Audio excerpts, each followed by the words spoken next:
Saudara-saudaraku yang terkasih, selamat berjumpa di Renungan Harian di channel Katolik kita.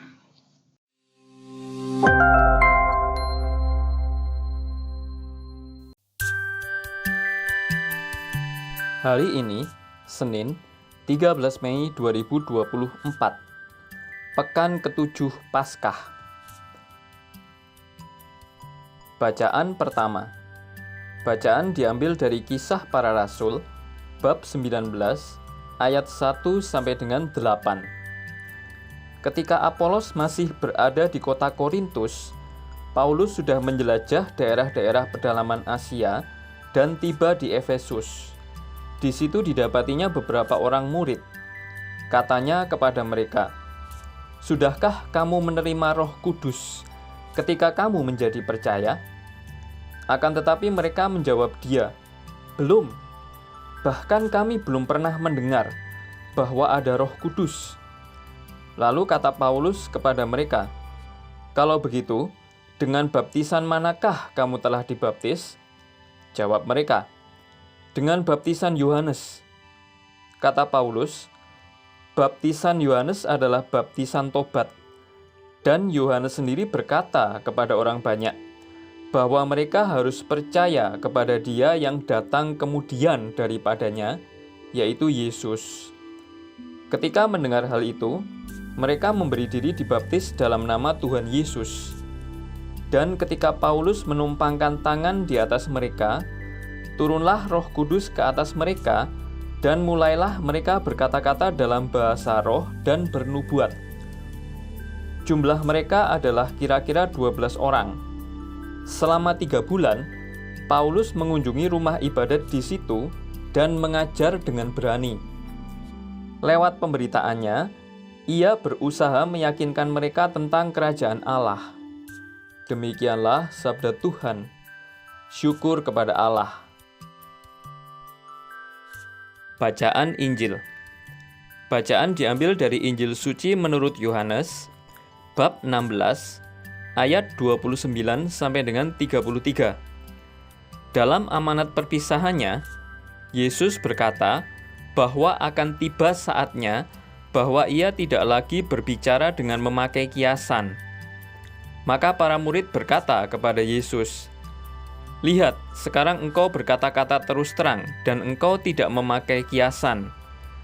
Sekarang kami tahu bahwa engkau mengetahui segala sesuatu dan tidak perlu orang bertanya kepadamu.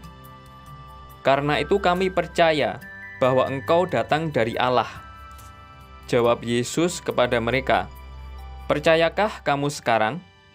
Lihat, saatnya datang, bahkan sudah datang, bahwa kamu dicerai-beraikan, masing-masing ke tempatnya sendiri, dan kamu meninggalkan aku seorang diri. Namun aku tidak seorang diri, sebab Bapa menyertai aku. Semuanya itu kukatakan kepadamu, supaya kamu beroleh damai sejahtera dalam aku.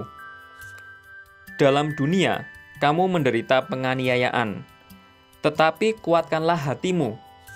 Aku telah mengalahkan dunia." Demikianlah sabda Tuhan. Terpujilah Kristus.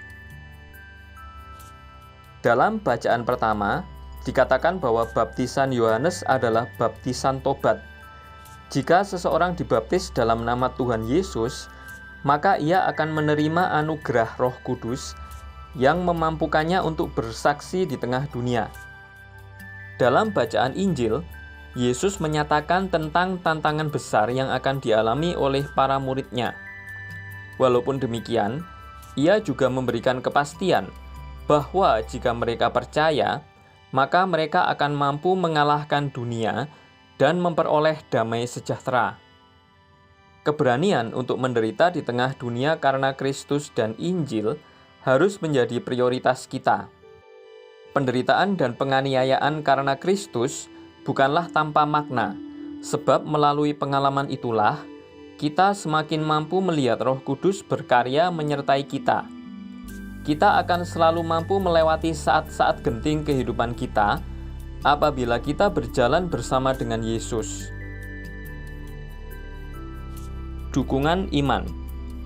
Gereja tidak merasa dirinya terbebas dari kewajiban untuk memberikan perhatian secukupnya kepada mereka yang telah menerima iman dan yang telah berkenalan dengan Injil, kerap kali sudah selama beberapa generasi. Maka gereja berusaha untuk memperdalam, memperkokoh, dan membuat semakin matang iman mereka yang telah disebut kaum beriman atau orang-orang yang percaya, agar mereka menjadi semakin beriman lagi. Iman pada zaman ini seolah-olah tidak terlindungi menghadapi sekularisme, juga terhadap ateisme yang militan. Iman yang selalu menghadapi cobaan-cobaan dan tantangan-tantangan, dan lebih-lebih lagi iman yang terkepung dan secara gigih ditentang orang-orang. Ada risiko bahwa iman tersebut akan lenyap karena tercekik atau kelaparan, bila tidak cukup dipupuk dan didukung setiap hari. Evangelisasi berarti kerap memberi makanan yang cukup dan bekal yang diperlukan oleh iman kaum beriman. Lebih-lebih melalui suatu katekese yang penuh dengan vitalitas Injil dan diberikan dengan suatu bahasa yang cocok dengan orang-orang dan situasi. Gereja juga punya keprihatinan yang sungguh-sungguh terhadap orang Kristen yang tidak ada dalam persatuan yang penuh dengan gereja. Marilah kita berdoa. Ya Tuhan Allahku, hari telah menjelang malam. Terimalah segala niat dan usahaku hari ini. Ampunilah bila Kau dapati sikap dan kataku kurang berkenan, sehingga mengecewakan sesama dan membuat mereka merasa tidak nyaman terhadapku.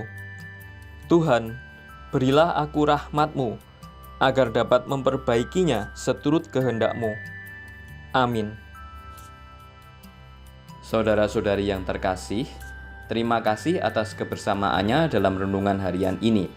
Kita jumpa lagi di renungan harian berikutnya. Berkah dalam.